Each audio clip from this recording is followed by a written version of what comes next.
And before I turn it over to our presenter, I'll read the disclaimer from our funder.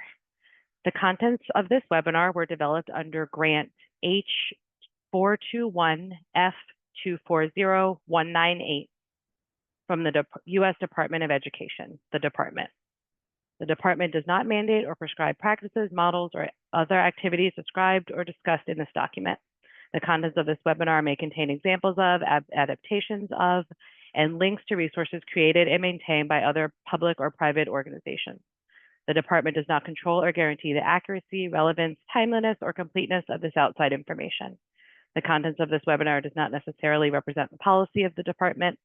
The publication is not intended to represent the views or policy or be an endorsement of any views expressed or materials provided by the federal agency, EDGAR 75.620. And now it is my honor to turn it over to our presenter, Heather Lawver, founder and CEO of Ceemo.ai, for today's presentation on the business plan canvas. Thanks so much, Lexi. Hi, everybody. Give me 1 second to go ahead and share my screen.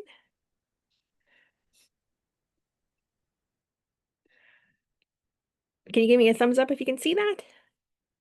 Awesome. Thank you. Okay, let's get started. So, hello, NDI friends. My name is Heather Lawver. Oh, technical difficulties. Apologies. 1 second.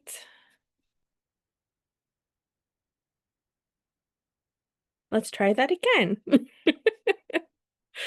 Okay, my name is Heather Lawver. I'm the founder and CEO of Ceemo.ai, and I am excited to introduce you to the original business model canvas, a tool to define and refine your business idea.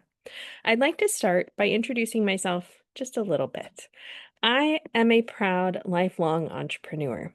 At age 7, I launched my first community organization where I designed after-school activities and events for all of the kids on the small army post where I grew up. At age 13, I created a 501c3 edtech nonprofit to engage other kids in the joy of storytelling. At 16, I launched a successful international boycott, out-strategizing one of the largest media companies in the world. The through line of my experience has always been design, storytelling, and strategy.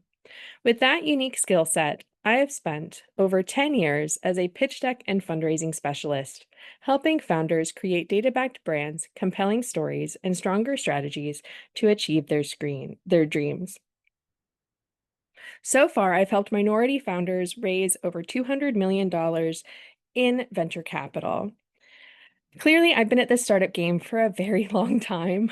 Not too surprisingly, I have seen, tried, and tested every business model, tool, tip, and hack out there. Why? Because I've been that founder who is just so excited about starting this journey. Like you, I had an innovative idea, one I just knew would carry me to the promised land of success. This part, the sheer anticipation and raw belief, can make it super tempting to just slam that gas pedal on our way to riches and glory. But hold up, let's back this train on up for a second. Like any road trip, having only a destination isn't enough. If you try to start your road trip to success without a plan, your journey will soon look like this, leading you in circles, wasting precious fuel until ultimately your destination fades from the confusion and becomes unreachable. I don't want this to happen to any of you, so let's pump the brakes, tell confusion to hit the road, and ensure you start this journey the right way, with clear, logical steps we can take that give us our best odds of reaching success. So how do we start creating your path to success and get you speeding on your way? With the business model canvas. In my humble opinion, this elegant matrix made up of 9 simple factors is the easiest, fastest, simplest way for any founder to organize their thoughts and form a strategy for any business's road trip to success. It was originally created by experts at a company called Strategizer, but here at Ceemo, we've made a few slight tweaks. In today's session, I'll walk you through the business model canvas and what questions you need to answer to help organize your thoughts and plan your strategic path to success. And guess what? The best part, I promise I'm only going to have to ask you to do math once.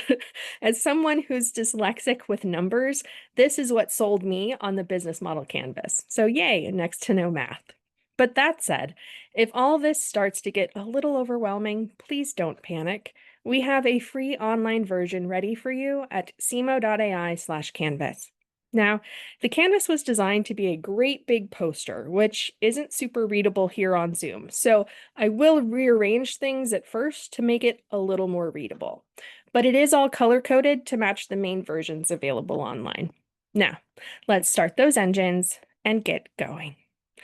As I mentioned, the business model canvas covers 9 key factors: key partners, key activities, key resources, value propositions, relationships with your customers and stakeholders, channels, and your ideal customers. Then there's the nitty-gritty of cost structure and your revenue streams. If you're feeling overwhelmed, let's take a deep breath and let it out, because I bet you already know almost all of these things, if not all of them. Our goal here is just to organize all of your amazing ideas. So let's tackle these one at a time to figure out your perfect business model. For key partners, I want you to think of this in 2 ways. First, think of individual people who you will rely on to build and run your business. Do you need a co-founder? Certain specialized staff? Whoever they are, list them out.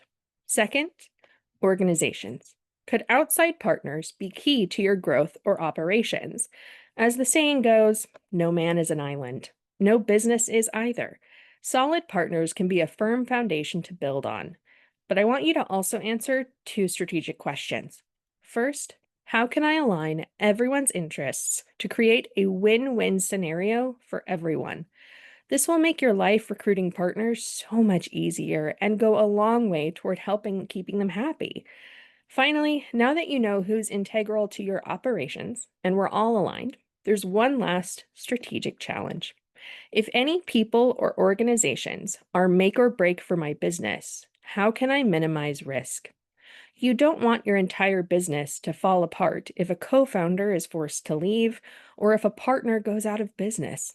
This is where you start building in fail-safes at the very beginning. So define who your key partners are, identify everyone's interests, make sure everyone's aligned and pointed in the same direction, and then keep an eye out to ensure you're minimizing risks. If you can do that, you're off to a great start. I know what to write for key activities. You got this one. But I still want you to write it down so we can see how all of the steps interconnect. So even though it's obvious, let's talk about what your business does. What key activities do you do to provide value? This is about how you do what you do to deliver on your value proposition, which we'll discuss in a little bit. But for now, let's dig a little deeper, step by step. What steps do you take to deliver that value? I want you to write it out as a full user journey, a full story that walks from they discover you all the way through to buying your product and you serve them as a customer. Once you can see all of those steps in front of you, I want you to think about maximizing efficiency and ask yourself, can I streamline any of these steps while still maintaining that same level of value? This part is not only about saving your precious resources and sanity, but it's also about maximizing monetization. Can I maximize earnings across each and every step? This ensures no time or resources are wasted. Extra points if you can find multiple ways to monetize a single step. I'll give you an example. For maximizing efficiency, this partly comes with time and experience. Back when I first started designing brands for clients, I used to do a full 2-hour brain dump session meeting with clients to understand their goals, taste, strategies, and wishes. With time and experience, I learned how to streamline that into a simple, automated 5-step quiz. I also figured out how to fully automate the brand creation process, but I'll talk about that later. The point is, I learned how to maximize efficiency while still delivering the same value. So these last 2 steps are especially critical, but often unnoticed by first-time founders. You will be light years ahead on your journey if you can tackle them now. even if it's just a best guess that kicks off your experimentation in the future. So let's check that one off and move on to key resources.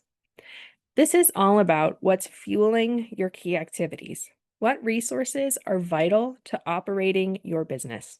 Again, list them out. Next, could resources prove to be a strategic advantage? Are any of your resources unique in your industry? This is where shampoos love to remind you that they're paraben and cruelty-free, where suddenly the organics industry becomes a behemoth because they differentiated the uniqueness of their resources. If this doesn't particularly apply to you or your business, that's okay. But I want you to think about it carefully. It doesn't have to be an ingredient to be a resource. If this does directly apply to you, I want you to take this question of uniqueness one step further because it's important to know, could it also be a strategic risk? If that unique resource should suddenly become available, are you now at risk? Could your business shut down because of a shortage, a new regulation, or supply chain issue? It's always great to hope for the best, but can you plan for the worst now to minimize your resource risk in the future? That way you maximize the advantages while protecting yourself from future liability. Now, boom, key resources is done. This next block is so important that personally, I usually fill this one out first. But hey, the beauty of the business model canvas is you can fill this out in any order that works for you. So let's talk about your value proposition. This section is all about needs.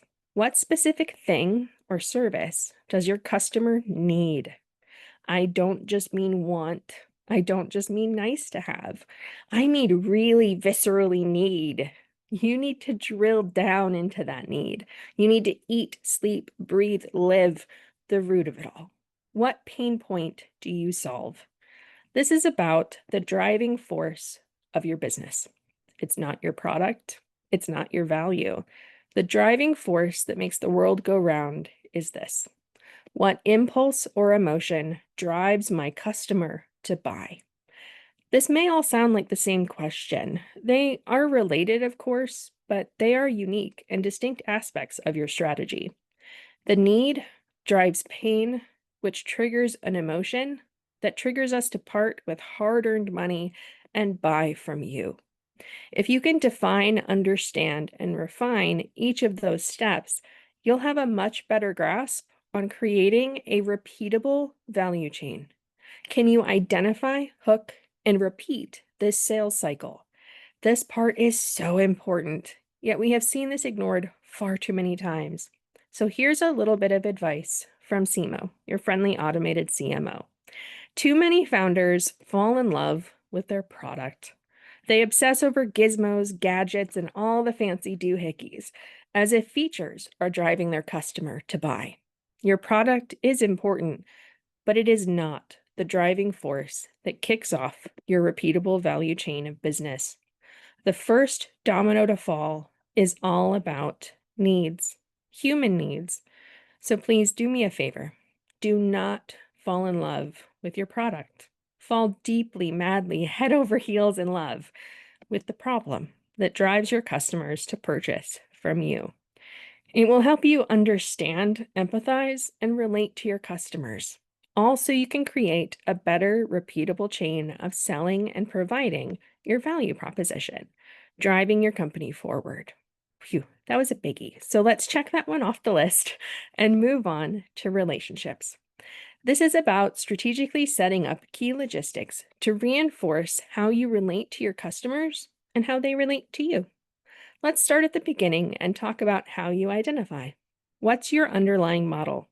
Are you business to business, business to consumer, direct to consumer, software as a service? It's important both logistically and strategically, directing how you relate to your customers. Think of this question like being out on your road trip and deciding which highway to take towards success. Each road, each model, offers different scenic vistas, different vibes. Those vibes affect how you deliver on your value prop and what that delivery will feel like to your customers. So think through, what type of relationship will your buyer expect? If you're B2B, your customer interactions will feel very different than if you were, say, a fast food joint. Does anyone really think that the board at JP Morgan would buy IT services from a guy dressed like Ronald McDonald? I highly doubt it. So craft relationships carefully all along the way, including how you serve. How will you provide customer service? Think about logistics and how it'll affect your relationships. If you're a mom and pop shop, 100% robocall customer service would probably look pretty suspicious. So that might turn customers off. So lastly, think about how you retain your customers. Ultimately, how will your customers know you value them? We need to both deliver value and ensure our customers feel valued too. So think carefully across your model, delivery, customer service, and retention efforts to ensure your strategy is working together to build the type of relationships you want to have with your customers. That way, the positive vibes on your road trip will help speed you towards success. Now, let's talk about channels. This part is all about how you find, talk to, and keep in contact with your ideal customers. Let's start at the beginning with customer discovery. Where and how will you find your ideal customers? Lead generation, SEO. In short, how will you cast a wide net to start fishing? Once you do find them, it's time to make first contact. But to do that, you need to know where and how will your ICPs find you. Even the perfect, most ideal customer in the world won't buy from you if they don't ever hear about you to begin with.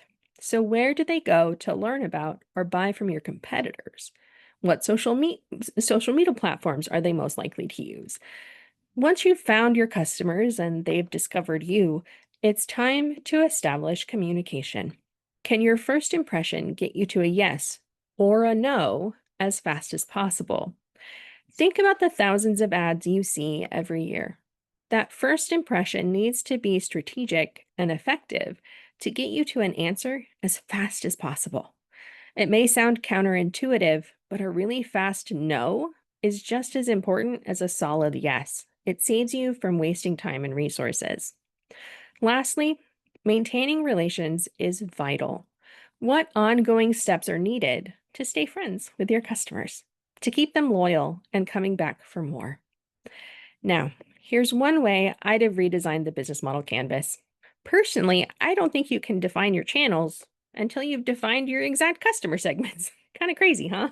I'd have completely reordered this if this was me. Anyway, let's talk about your ideal customer. Imagine who would buy from you and stay loyal. Close your eyes and imagine who they are. Define your ideal customer as a person, creating a character who represents your ICP, your ideal customer profile. I want you to figure out, who are they? Cover everything: gender, age range, career, income bracket, the works. If you have multiple buyer types or stakeholders, well then create stakeholder profiles for them too. Create characters for each unique type of person you need to market and sell to. This may sound or feel a little silly, but fashion designers do this all the time. They call it designing for their woman or their man. It can be truly clarifying to have that character who lives in your head, a nice guidepost to judge all your strategic challenges against. You can always ask yourself, would this person buy this? Would this person resonate with this message? It goes a long way toward helping you figure out the other segments of your canvas, which is why I would have put it up near the top, but that's just me. Now, I know that was a lot of info, and I'm sure you're looking at these last two like, ugh, my brain is fried. They're important, but I promise you can do this. We're almost there. Now, costs. Every business model needs to show the cost of doing business. What does it cost for you to deliver your value prop and do those key activities for your customers? Think of this like being on your road trip, knowing that you'll be burning fuel. Costs are your tank of gas. How far can you go before your tank hits empty? Or in other words, how much time do you have to get set up before you have to start bringing in revenue? This is the part that used to scare me to death coming up with any business model. But just as I promised, the one and only time you need to do any math is coming up. So let's talk revenue stream, or in other words, how you'll find that local gas station. First, you need to determine your average customer value. How much will the average customer pay you and when? It's totally okay for this to be an educated guess right now. Look at your competitors, figure out a general range that people tend to pay for something similar, and guess somewhere in the middle for now. Next, as best as you can, see if you can set up stable and recurring revenue. Can you get buyers to pay consistently and predictably at all? If not, that's okay. Some business models can't, and that's fine. But the more stable and predictable your revenue, the better.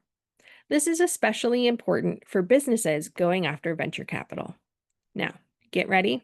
We're about to math it up with scale and opportunity.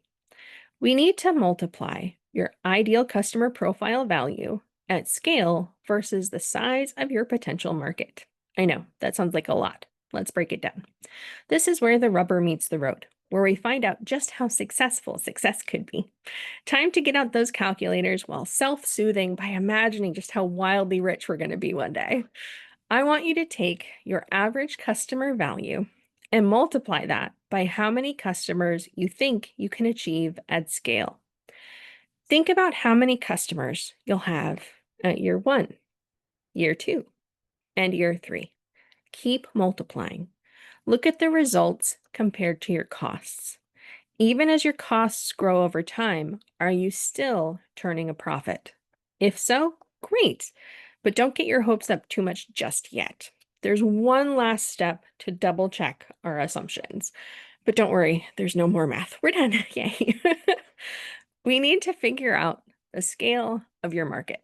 Or in other words, are there enough people spending enough money to solve this problem?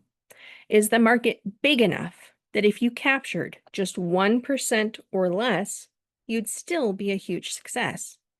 You might have heard of this part. It's commonly part of figuring out what's called your TAM, SAM, and SOM, or total addressable market, serviceable available market, and serviceable obtainable market.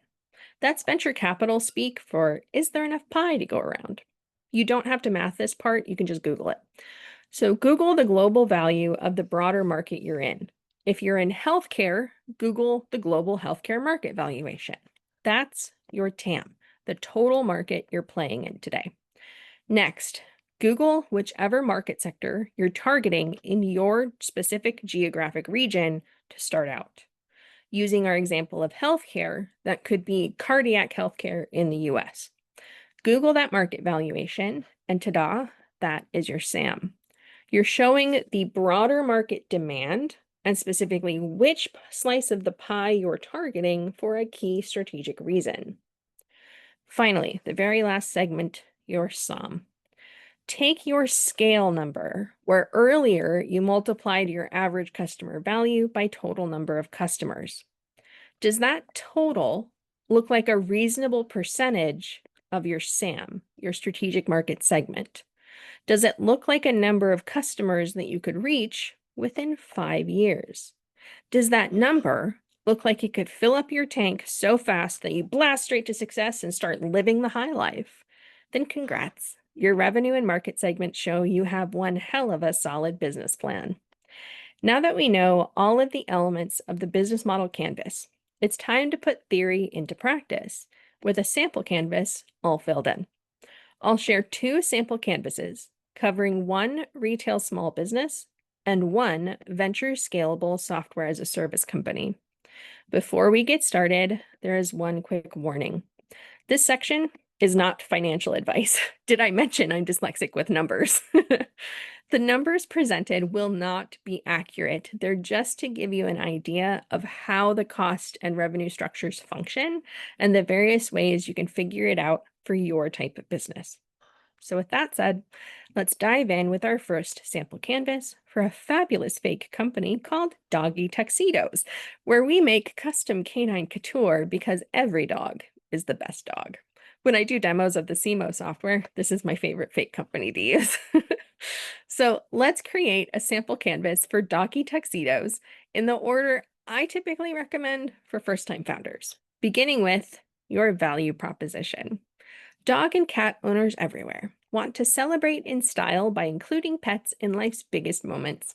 But most existing formal wear for pets are tacky, cheap costumes made with bad materials, they have low quality, and rarely fit well for most breeds. Sure, some quality custom outfits are out there, but quality equals huge expense. Most can't afford it. So pets miss out on life's biggest occasions and fondest memories. Our solution? Scalable quality formal wear for any dog or cat. We've developed affordable algorithmic patterns that we can adjust to any dog or cat's dimensions. That leads into our key activities. To solve those defined customer problems, we design formal wear that's custom tailored thanks to how we've developed our unique IP and algorithmic tailoring. To support those efforts, of course, we'll also have to maintain rigorous marketing efforts across our own website, standard sales efforts, customer service, etc. To accomplish that, we will rely on key resources, including raw materials like fabric, zippers, and other notions for the formal wear. And of course, we'll need plenty of fashion designs for various styles of tuxedos, dresses, accessories, and so on, all of which will, of course, need packaging.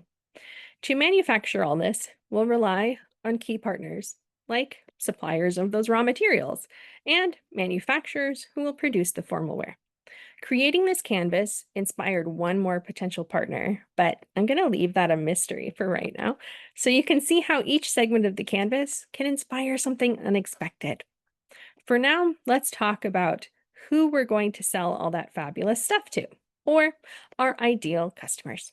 I mean, could there be a more obvious archetype than Pooch in purse? This is personified in none other than Elle Woods, a super fashionista animal fan, period. But of course, we also cater to brides and grooms who love animals and want fur-friendly weddings. Rounding us out, just your awesome average animal folks who see their pets as family and integral to all celebrations. Now that we've defined our perfect customer profiles and given them relatable archetypes to start living rent-free in our heads, it's time to think about what kinds of relationships we need to build with these customers. How can we relate to each of these types so that they'll trust us to provide real value? Who are we to them? First and foremost, we need to be their fashion party pal, their best stylish friend. But it needs to go beyond that. I want you to think back to your biggest moment in life. Who was there to plan the best stag or hen do ever? Who could you always rely on to hold your skirt or solve a last minute crisis? Well, you need a best man like Giorgio Armani and a maid of honor like Bindi Irwin. Yes, doggy tuxedos is that magical mix of high fashion and pure love for animals. We exist to ensure your big celebrations are equally animal friendly and ready for an Italian runway. Now that we know who our customers are and who we are to them, it's time to figure out what channels we'll use to reach them. Naturally, with such an emotional and visual need for our customers, it makes sense that we'd use social media that's equally focused on imagery, like TikTok and Instagram. We can show off the clothes, show off all our adorable, floofy customer models, and inspire people as they plan their own big events. Speaking of, we can also use event-focused channel partners with wedding planning sites like The Knot, upscale bridal magazines, and so on. Then, of course, there will also be plenty of outreach through online retail, through our own direct-to-consumer website, plus retail partners like Chewy and Amazon. Speaking of, as I worked on our ideal customer profiles, as relationships inspired our own company's brand voice, and as channels started to come together, I was struck with an idea. Remember how I mentioned that other key partner? This is when it hit me. We need to partner with animal shelters. What better way to build up our Bindi Irwin cred than by providing help to animals in need? We can follow a Tom's or Bomba's model by donating to shelters for every tuxedo sold. Or, better yet, we could even partner with specific shelters, dressing animals in formal wear to increase their odds of being adopted into their forever home. It's a win-win. Shelters get resources, animals get adopted, and we build positive brand awareness. This is precisely how filling out the canvas, seeing all of your ideas organized in front of you, can help you make new connections, spot improvements, and inspire big, bold ideas. Now, we're almost done. Let's tackle the last two steps, starting with cost structures. You'll need to add up all of your expenses per average item sold so you can see what your average cost of goods is. This should be your total cost, meaning the item itself, fully manufactured, packaged, shipped to you, all the logistics in between, and then shipped to your customer. Literally everything it takes to get your goods in your hands and then into the hands of the customer. Again, these can totally be your best educated guesses at this point. Literally, no one is going to expect you to get it right down to the exact penny at this stage, but do your best so you can then judge that against your revenue streams. Before I dive into that, it should be readily apparent now that Doggy Tuxedos has a hybrid B2C and D2C retail business model. That means we sell retail and business to consumer, as well as direct to consumer on our own website. That means we need to tackle revenue from those two angles. And again, I apologize, this is the math section. First, estimate your average D2C retail sale and what that price is. Think of this as what your average full retail price tag looks like. Naturally, you will have some products that are higher and some that are lower. And that's okay. Your job here is just to find the average. That's what you'll earn when you sell direct on your website. Next, your average wholesale rate. A retailer is going to charge that same full price of $85, but they need to make a profit too, which means retailers like PetSmart or Petco are only going to pay you at a lower wholesale rate. Add those two together, divide by 2, and you get your average value per item sold. When you deduct your average cost of goods from that, that gives you $50 in average profit per sale. Ta-da! Positive margins. You can take it a step further by estimating how many times you think a customer will purchase from you to find your CTLV, or customer total lifetime value. In this case, we estimated that 5 average purchases per customer for a CLTV of $350. And with that, here is a fully completed business model canvas. Now, let's run through another one a little bit faster this time, so you can see what it would look like for another type of business. This time, we'll explore my own company, Ceemo.ai. We're using data and AI to generate smarter brands, marketing, and pitch decks. This sample canvas will be a little bit different since we're a B2B SaaS company. I also want to use this to demonstrate the difference between a small business that might have venture potential versus a true venture scalable startup. For Ceemo, I started with my ideal customers because each of their pain points were a little unique. First, we focus on first-time founders. They are experts in their unique field, but likely not also experts in design, venture capital, writing, and business strategy. That can make startup marketing and fundraising an extra heavy lift. So our job is to lighten that load. Next, for medical and technical founders, they're very similar, but have an added hurdle. They've learned certain slide deck skills that have served them very well in science. Tons of details, lots of graphs, little to no emphasis on designer style. But that skill set is now failing them when it comes to wooing investors who are big on design and short on attention spans. Finally, minority founders. We are you. We know the uphill battles that women and minorities face, given that literally 98% of all private investment goes exclusively to straight white men. Isn't that depressing? But we're working to change that. We know how to address this unique need and increase those odds of success. So what's our value prop? We help generate instant creative marketing assets that also teach you how to fuel better growth and better fundraising. How do we do that? Through our key activities of ensuring founders are fully supported and able to pursue their dreams. And if, for instance, we help generate We've developed software through our key activities of developing proprietary software that generates our unique brand marketing and pitch assets.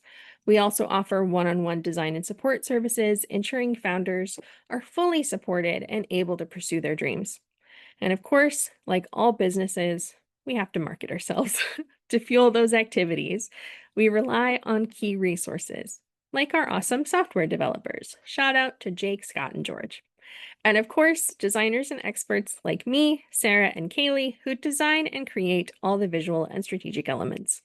Last but not least, there's all of our tech and unique IP across our completed software, algorithms, tech infrastructure, AWS, etc. With all of that, let's jump over to relationships. How do we relate to our customers? Who are we to them? And why should they trust us? First and foremost, we're more than just a gig off Fiverr. We're uniquely strategic designers. We're founders ourselves who provide marketing creative backed by data and proven methodologies. How? Because we're your inside VC expert, helping you get prepped for success. Most importantly, I see everyone on Team Ceemo as your private cheerleader. We fully believe that you can build an amazing company. We're here to ensure you've got all the tools you need for success. So what channels do we use to reach those customers? Well, that's uniquely tied to our key partners. We rely on support organizations like accelerators and startup support orgs in order to build brand validation, trust, and reach our ideal customer profiles. We've worked with groups like Techstars to reach those med and tech founders, or universities to reach them and first-time founders. And we've also worked with cause-focused groups like NDI to ensure we're reaching the exact minority and cause-focused founders we hope to help.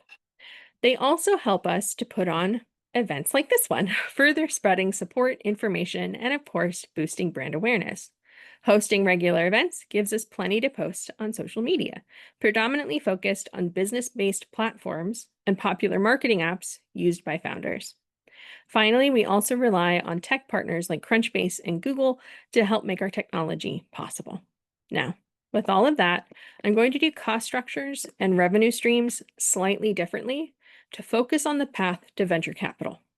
Typically, building software is going to be a far more capital-intensive process in the beginning than selling most consumer goods, again, at least at the start.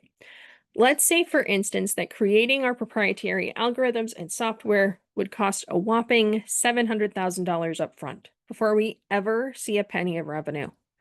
We organize those expenses into a budget split across departments. But we need to secure investors to make this possible. So we do our best to run pilots, demonstrate demand, and eventually make our case to private investors. How do we do that? By showing the revenue potential of the opportunity at scale, meaning this is potentially how valuable the company could be either through acquisition or an IPO, which is when you go to sell the stock on the stock exchange. To further justify that, you can break it down by figuring out your monthly SaaS subscription versus yearly subscription. Next, you want to figure out your customer lifetime total value, but this time versus your CAC, or customer acquisition cost. That will help you determine your profit per subscriber. At scale, the profit is truly exponential because you can keep operating the software at a comparatively low cost versus the rate at which you can grow your user base. Hitting a few million subscribers, and you're looking at a unicorn. Never mind all the multiple ways you can monetize your software and underlying data, increasing your revenue potential. Extra points if you can also point to recent similar acquisitions in your market segment at comparable huge values. Do you see how this is different from a more traditional small business or consumer goods company? It's not that the others aren't scalable necessarily. It's about the path to get there and how big success can be. That's why you might hear some companies described as venture scalable, while others aren't. It's all about hitting that hockey stick curve of exponential growth.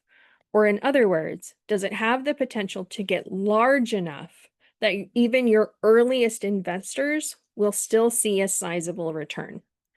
If you can multiply their investment by at least 10 times over within the next 5 to 10 years, you're not venture scalable. But the thing is, being venture scalable is not the only path to success.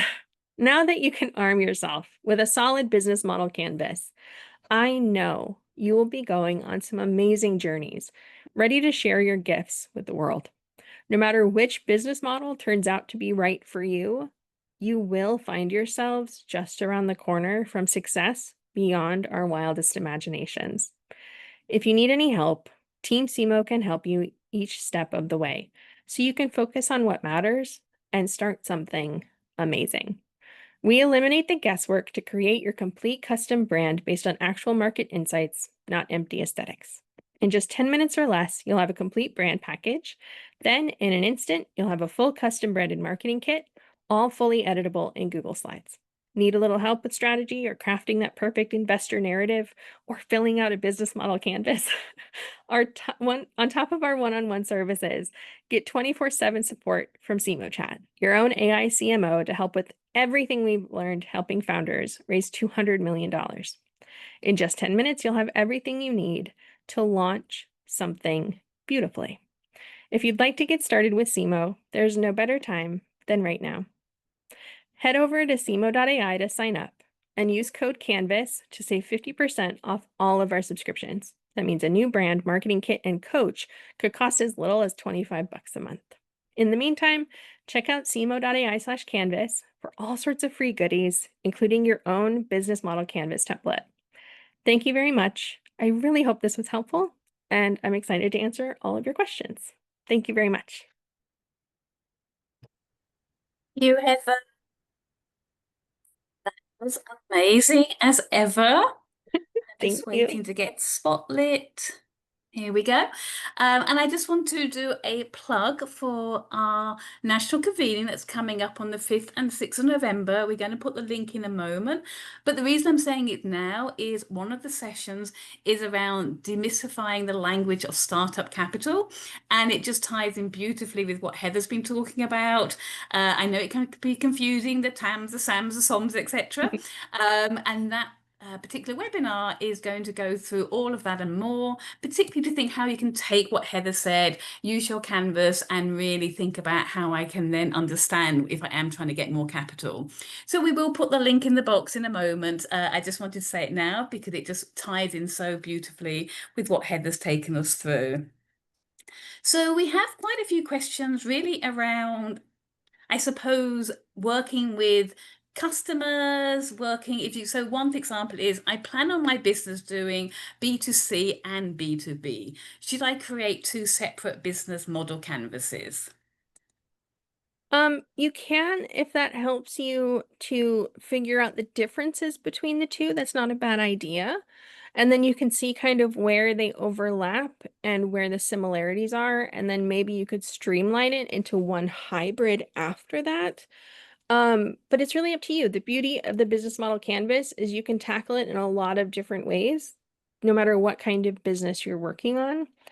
Ceemo is a little bit similar to that in that we're primarily B2B, but we also do some B2C a little bit. And so it can be very helpful to help figure out how does my message change from selling to a business versus directly to a customer or a person. And yeah, filling out two different ones could be very helpful at helping to figure out what the differences are. Excellent. And then some other customer related ones. Someone says their target market is women with disabilities, but within a certain age range. How can she find the TAM and other factors since Google isn't clear on those numbers? My advice on that is to try and think beyond just that niche. One thing I really wanted to cover in the class, so I'm really thankful for this question, is something called a beachhead market, where you can start being hyper focused on a niche, but always think, where will I go when I grow? When this gets bigger, what does that look like? When you start with such a niche market as women with disabilities, there's a cap to how many people that you can serve because there are only so many people out there who are women with disabilities. So if that's your focus now, think of that as your beachhead market of where you're starting. And then ask yourself, where will I go when I grow beyond that? Could you start serving all women? Are there other demographics of women who who deal with similar challenges and could you benefit from your product with even just a slight change?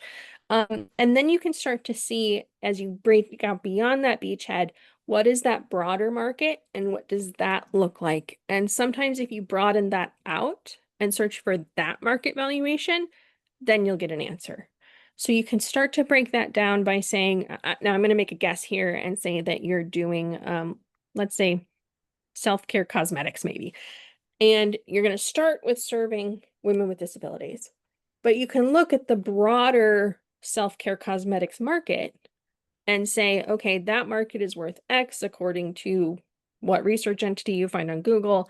And we're specifically going after women with disabilities because, and then you break out the strategic reasons why that's a good beachhead. You can say, how many women with disabilities are there? You can talk about it being the largest minority group in the world. You can talk about why you are strategically the best person to address that market. And then say, because we're going to be so good at targeting this market, we will learn a lot. We will prove market demand. We'll learn as we go, and then we'll start to expand to these other potential verticals. So doing that can help to figure out, okay, how do I value this market after all? And then demonstrate why this niche is so valuable. Excellent, thank you. Mhm. And we've got some great feedback, just how amazing the presentation was. Thank you. But another question, someone says their weakness is relationship. Any tips or suggestions? Yes. I can definitely relate to that. I feel like I've been doing a terrible job at social media. Um, um, in that case, I would say that's where I think having an ideal customer profile can be super helpful because at least for me and the way my brain works, it takes it out of a business mindset and makes it personal. It gives me a person to focus on as opposed to a nebulous group. I can instead focus on how would I talk to this person if I met them at a party? How would I relate to them? How would I build a friendship? How would I maintain that friendship over time?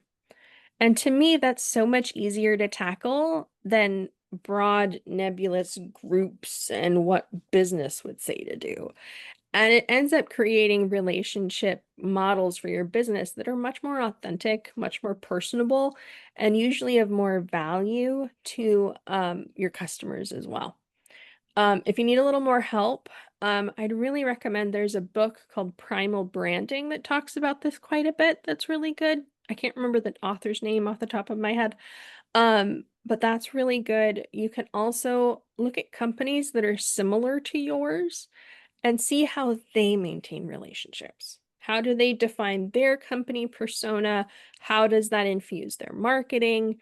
So think about competitors that are similar to you, just average companies that you like and resonate with you and you think would resonate with your customer base and see what they do. And then copycat, just follow what they're doing and seems to work well with your customer base.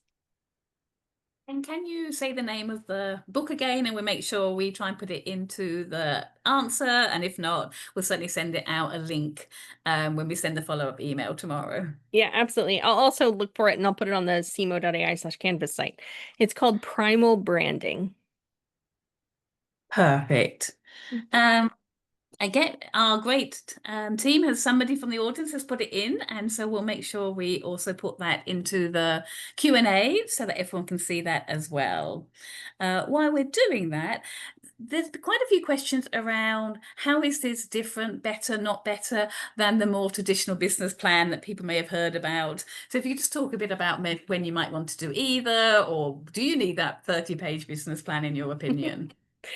Um, I always, at least for me, found the 30-page business plan to be overwhelming. And it's, at least for me, it was a different way of thinking about the business that made it feel much more formal, much more stoic, and almost more out of reach. Whereas what I love about the business model canvas is it's very visual. And once you have all of your strategy laid out, you can see where those connection points are. And it inspires so many great ideas where once you figure out your profile of your customer, you can then see how that ties into relationships and how that ties into your partners and so on. And at least for the way my brain works, it really helps for getting down to the details, but without being overwhelming. And that helps to organize my thoughts in a way and inspire new ideas that then if I still need to create the 30-page business plan, I've already got a good head start and I know what to cover. So for me, it just makes things seem a little bit more relatable without being too much to bite off and chew right off the bat. Yeah, that definitely makes sense. And someone asked, do you have any stats regarding Ceemo clients who have received venture capital funding? Yes. So we've helped founders raise over $200 million in venture capital. That went to 100% under companies with uh, either one or more founders who qualify as underrepresented, which covers women, BIPOC, people with disabilities, LGBTQ plus, etc. Those were majority angel and pre-seed rounds, so we specialize in very, very early funding, but that does include a Series A and a Series B. Um, and the majority of the capital came from individual angels and pre-seed seed VC groups. Trying to think what else. That was over a period of about 5 years. Some of it was in our early testing phases of the underlying methodology. Some of it was while we were development, and some of it was the software itself. So I hope that fills in those gaps. Excellent. Thank you, Heather. Mhm. And then another question is, how often should you be looking to update? I mean, I know often when people do a business plan, particularly that 30-page, they do it once because they have to for something, and then it just sits on the shelf, no one ever sees it again, and all that work goes nowhere. So with the canvas, like, how do you see it as a useful tool, not just a one-off creation? Yeah, for me, it helps. Even the process of creating this one again for the class was really helpful because it's one of those things that can like live in the back of your mind, but you don't necessarily see how it connects to day-to-day operations until you go back and revisit it again and then tweak it based on what you've learned along the way. So typically, at least for myself, I try to go back and look at it once a quarter, maybe every other quarter to see, am I still on track? Is this working like I thought it would? What have I learned in the meantime that could make it better? How can I continue to tweak it to make sure that everyone's on the same page?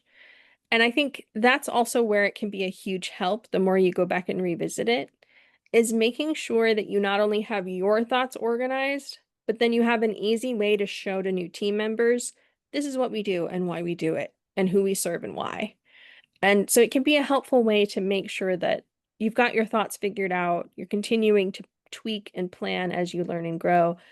Because no matter what, this was really comforting for me where I think it was Guy Kawasaki said that no matter what, you will always be embarrassed by your MVP. You will always be embarrassed by the first iteration of your company. And that's not a bad thing. It means that you got out there and tried and you built something and you got it done. So, in that vein, don't be embarrassed or ashamed or in any way worried that if your first attempt at the business model canvas doesn't end up being exactly what worked out. That's okay. Because everything about this process is learning and growth. And even if you have the perfect business model canvas on day one, that doesn't mean it'll be the what serves you best on day 200. So give a try. Don't feel like you have to be perfect at it because you're always going to learn and grow as the company does. And I suppose a related question, someone was just asking, like, at the moment, I just have a sort of idea. Should I start doing it now? Should I do some piloting? Like, when does it make sense to really knuckle down and do this? I think it makes sense to do it before you ever commit to anything because it's so easy like that falling in love with the product versus falling in love with the problem idea. I can't tell you how many founders I have seen fall in love with the idea and forget to double check if the math even makes sense. if there's any way that this can be a sustainable, profitable venture. So at the very least, I think it's helpful for you to do the cost and revenue streams section as early as possible, so you don't waste your own time and resources on something that'll never balance out. If it's going to cost you to create something more than you could ever charge for it, there is no point. I see this happen a lot. I'm big into crochet. I flippin' love to crochet little plushies for my nieces and nephews. And I can't tell you how many people I've met who love crochet and think, I'm going to make a fortune making this and selling it at a farmer's market. But if you look at what consumers pay for plushies, you'd be making 10 cents an hour. So there's no way that that's going to be a profitable company. So the sooner you can find that out, readjust yourself to reality, and then find something you love that will be profitable, the better off you'll be. So it doesn't have to be a full deep dive, intensive customer persona process. You can do a light version of it, but it'll still give you guidance on if you should continue pursuing something. Yeah, 100% agree. And sometimes it's only when you put it on paper that you realize that actually, if I want to do this hobby and make into a business, I'm going to hate it because I'm going Yes. to have to be working 24 hours and still not even be making more than like 10 cents or something an hour. So, Yes. yeah, I 100% agree with that. So I suppose related to that is any thoughts on where people can go for feedback? It's exciting but also daunting to do this. So where might people go to get some support to either help them complete it or get feedback when it is complete? There are a couple organizations I can highly recommend. The first is your local SBDC office. They are amazing, and they always have experts ready and on hand to help walk you through this, give you feedback, get you insight into what resources are available in your area. So 3 cheers for the SBDC. I'd also really recommend an organization called 1 Million Cups. They're another group for founders, small business people, and they have different regional sectors, and they'll have monthly or bi-monthly get-togethers where you can meet with other business owners at all stages of the development process to talk things through, figure things out, and get some feedback. So those are the two that I'd recommend most. And of course, NDI. Thank you. Amazing. Lexi has put those links in the chat, and we'll also do them in the follow-up email for anyone who can't access the chat. So it looks like, it looks like we've come to the end of our questions. But another one's just come in, and I think you sort of touched on it, but it'd be great to expand. If you have an organization with multiple lines of business, do you recommend doing multiple business canvas models? Yeah, if you think that that would be helpful for you, you can. But again, I'd always recommend that you, after you do the multiple versions, do a master one where you can see where all of those different versions interconnect, because you don't want to end up splitting your attention in too many directions. That can absolutely be the death of even a promising company, because you only have a finite amount of resources, a finite amount of time, and a finite number of people to help. And so if you start splitting your attention, it's just going to make it that much harder. Starting one business is hard enough on its own. It's already perilous enough. 9 out of every 10 startups will fail. So if you're adding complexity, you're just increasing those odds of wasting resources and falling apart. So I would encourage you to create a canvas for each one, but then see where they come together so you can streamline your operations as much as humanly possible. Perfect. I'm not seeing any more questions, but if anyone has a last minute one, you see, you're doing this to me. You're keeping me on my toes. Someone says they're not really comfortable working on the computer. Is there a hard copy version of the canvas they could print and fill out, or is it only available online? Yes, I made sure to make a version that you could download and print out. So if you go to Ceemo.ai/canvas, the first option there, you'll see a section that says one canvas 3 ways. Click on the Google Slides version. You can download that to either PowerPoint or PDF and then print out those slides that have the empty canvas on them. And that'll be a way for you to then fill it in by hand. I'll also Wonderful. make sure after the class to go in and add the PDF version as well, so you can also just download that if that's easier. So I'll add that shortly. That's wonderful, Heather. So I'm going to ask you a closing question before we do our closing slides. Again, if anyone has a last minute burning question, they still can do it. But my sort of overall question for you to end with is, what are some of the either the mistakes or the challenges that you see when people try and do this, and any sort of closing thoughts around that encouragement that it really is a great tool? Yeah. The biggest the biggest mistake I see is not putting the effort in, oddly. That they think they have it all figured out, and so they're just going to put a word for this section, a word for that section, and think that's it. The whole goal of the Canvas is to help you dig into the details in a non-overwhelming way. So please put the effort in. Think about it deeply. Take some time to figure this out and marinate on it. Don't feel like you have to sit down and fill it out all at once. When I filled out the first one for Ceemo, I decided to tackle one column or one section per week. And I sat and I thought about it. When I went to take a shower, it was going over it in my head again and again. Um, and that helped me to really dig into the details and see where my blind spots were. And then once I filled that in and started working on the next, it was in that marination process that I started to see the connections and have new ideas. So don't rush it. Don't be overwhelmed. Don't rush it. Take your time and you'll do a much better job. And then the last bit of word of encouragement. I don't know if this is just a me thing, but I always felt so overwhelmed by the 30-page business plan and so intimidated by the sheer amount of math that it kept me from seeing what I am really good at. And the Canvas, at least for me, was a much more visual layout that focused on the intent behind it, the strategy behind it, and most importantly, the people, both the people who will run the business and the people you're providing value for. And at the end of the day, that is the true driving force of the company. And then if you get that right, the numbers will follow, and the numbers will tell you if your instincts are right or wrong.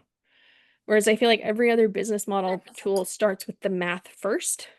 And I feel like it's really easy for the math to go wrong if you don't understand the human element behind it. Wonderful. You've got lots of yes, same, agree on Glad it's that not just me. 30-page story. And then we do have one more question in, and then I'm going to talk about a grant opportunity. So stay tuned, people. Don't sign off yet. Free money. But the person asked, my customer profile includes women with disabilities, but she's trying to decide whether allies in the community or family and friends of the women with disabilities get their own customer profile, or are they a subset that buys my product for their family or friends? Any advice how to go about this for customer discovery? I would say explore it.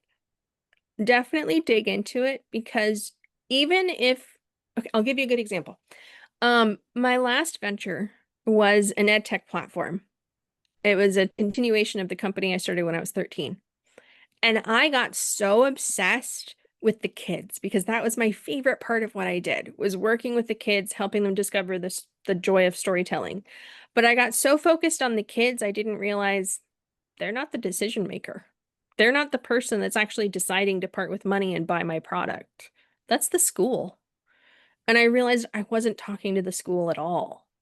And so I needed to figure out a profile for them. And it became a really big tightrope walk of making sure I was still appealing to the children, but also appearing trustworthy, professional, and dependable to the school and the grown-ups.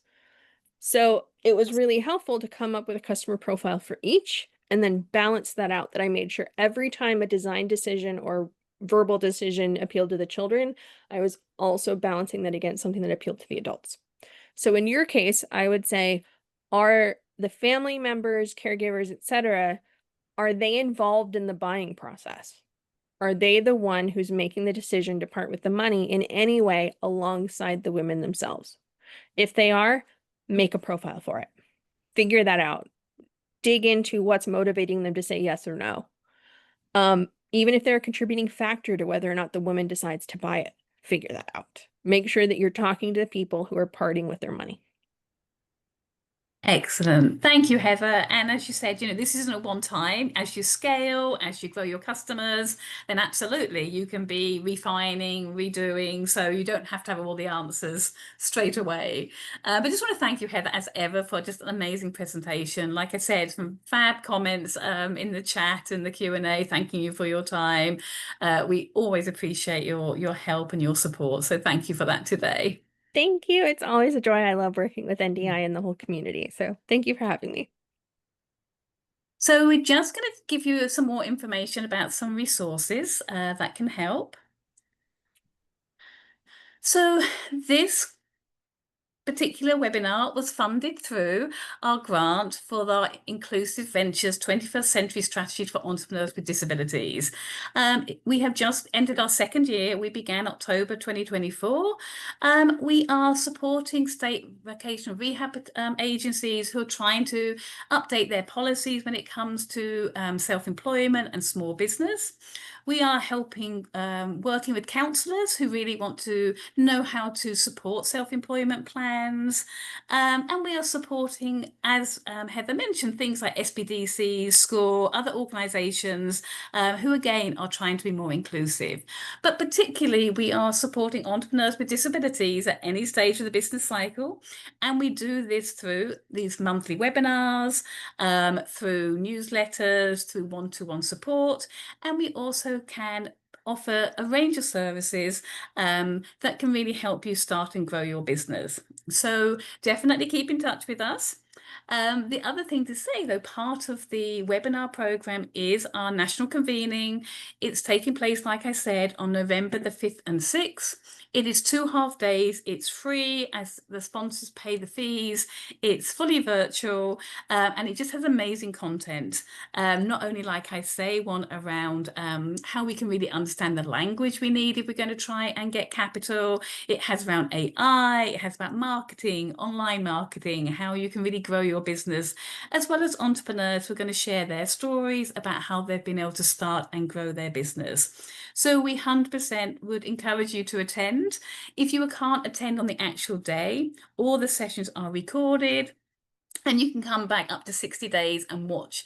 They will also have all the PowerPoints that you can download that will be fully accessible. So next slide. Now, this is one I said, if you hang around, we can tell you about a new grant opportunity. NDI partners with Verizon. They have this great platform, Verizon Small Business Digital Ready, and it provides on-demand videos. It has a lot of downloadable tools, courses that really cover everything you need to know about starting and growing your business, such as marketing, financial, AI, you name it, it's there. And their courses are available in English and Spanish, and they also now have Chinese subtitles. There's opportunities to meet with other entrepreneurs. They have live expert workshops where you can really hear how you can perhaps create your own canvas, your business canvas, how you have to do those dreaded financials that Heather was talking about. Sometimes we have to do them because that's what the funder needs. And they do a lot of support around that, both in larger groups and also in smaller ones. But excitingly, every quarter or so, they offer a 10,000 grant opportunity. To qualify, you have to complete 2 of those classes, the on-demand videos or the live sessions. It literally just opened this month and it closes very soon. And we would love you to have a chance to go for that grant. Grants are great. You don't have to pay them back. It can make a huge difference when you're trying to start and grow your business. So definitely register now. Again, we're going to put the link in the chat and also it will be in the follow-up email. But that can be a great opportunity for you to help you grow your business moving forward. They also have a number of other incentives that you can qualify for, as well as a small business funding marketplace. So just a great resource overall. Next slide. And hopefully you've already found our website. We have all these webinars that we've ever done have been recorded. You can access them there. We have a whole bunch of resources. We are actively refining the website, so we'll be refreshing it, but at the moment it still has a lot of great information. And you can find that at www.rethinking.com. www.disabilitysmallbusiness.org. We also have a streaming TV channel. Again, that is www.disabilityowned.com. And there you can find information and content such as entrepreneurs sharing their stories. So that's another thing that you can look at. And hopefully you are on our mailing list. If not, we would love for you to join. We do a monthly newsletter where we provide grant information, resources that will help you start and grow your business, as well as regular sort of email blasts to tell you about our upcoming events.